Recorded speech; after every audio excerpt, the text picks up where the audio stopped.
ಅವಲ್ಲ ನಾನು ಬೇರೆ ಹೆಣ್ಣನ್ನು ಹೆಣ್ಣಾದರೂ ಸಹ ಗೋಳಳಿಸಬಾರದು. ಅಕ್ಕಯ್ಯನ ಮಗಳು ನೀನು, ಅದಕ್ಕಾಗಿ ನಿನ್ನ ಲಗ್ನ ಮಾಡಿಕೊಳ್ಳಲು ಬಂದಿರುವೆನು.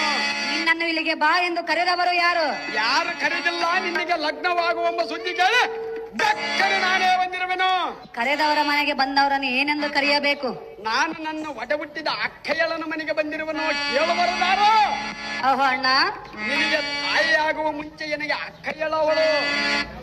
ಹೌದು, ನಿನಗೆ ಗೊತ್ತಿಲ್ಲವೇನು? ಚಿನ್ನದ ಆಭರಣ ತರದಿಕ್ಕೆ ನಾನು ಬರ್ತಿದ್ದಿಲ್ಲ, ಅವಾಗ ನೆನಪಿಲ್ಲವೇನು? ನೆನಪಿಲ್ಲ, ಅವಾಗಿನ ಸಣ್ಣಕ್ಕಿದ್ದೆಲ್ಲ. ನೀನು ಮರೆತು ಹೋಯಿರಿ.